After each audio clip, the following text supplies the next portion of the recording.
Hello dear students, welcome to the course of Engineering Thermodynamics. Myself Mihir Mistry, Assistant Professor from Mechanical Department of LJ Institute of Engineering and Technology. So today we are going to continue our session on exergy, and in particular we are going to discuss about irreversibility, Gauss-Todala theorem and the second law efficiency. Okay, so in order to understand the irreversibility and Gauss-Todala theorem, we will consider this figure of the non-flow process, and also it will be applied to the flow process, that is steady flow process. Now first of all, irreversibility is what? Very simple, students.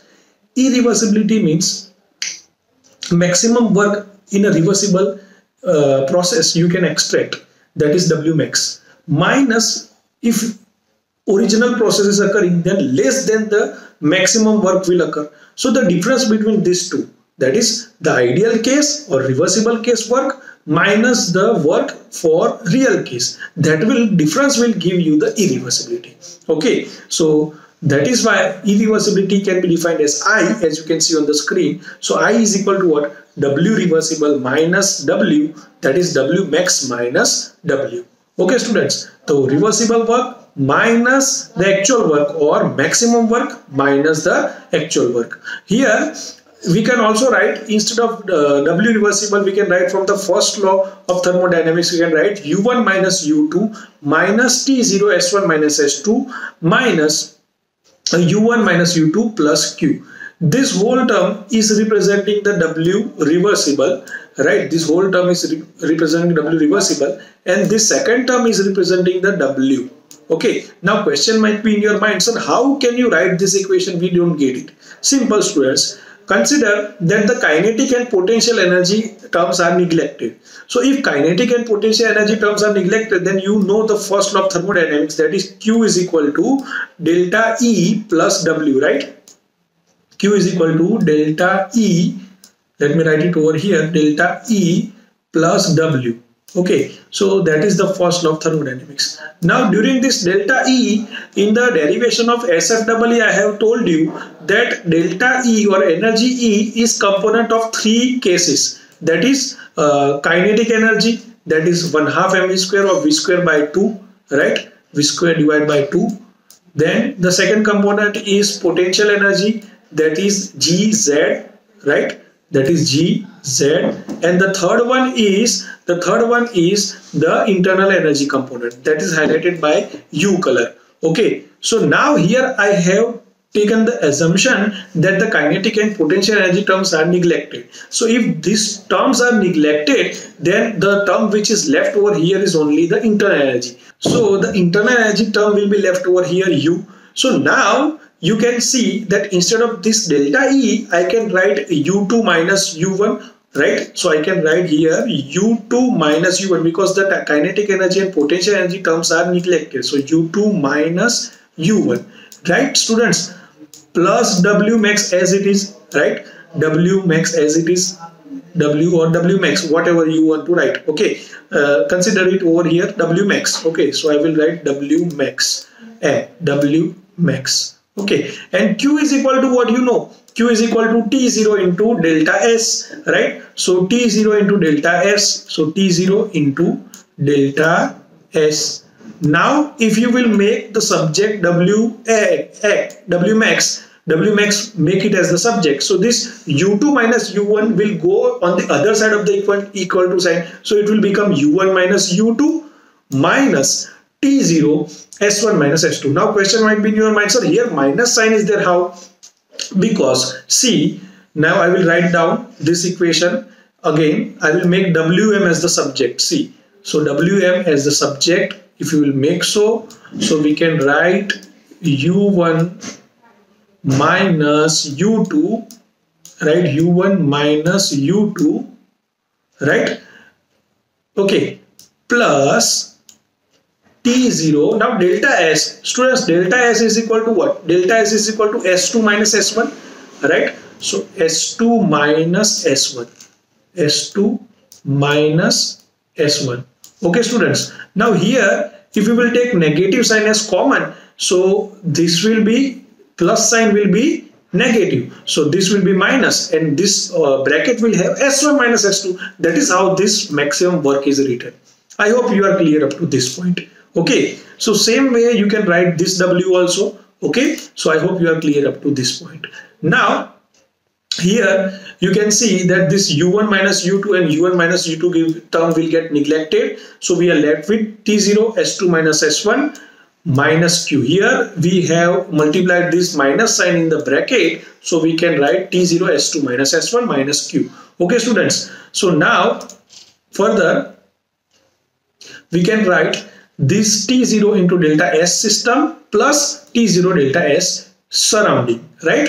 Because we know that Q is equal to what? Q is equal to heat rejected, right? So that is why T0 S2 minus S1 minus Q that can also be replaced by T0 delta S of system plus T0 delta S of surrounding. We can take this T0 as common. So in the bracket we will have delta S system plus surrounding, that will constitute the delta S for universe, right? So delta S for universe will be T0 delta S universe, and that is nothing but the irreversibility, students. Remember over here, this is known as irreversibility or Gauss-Todolo theorem.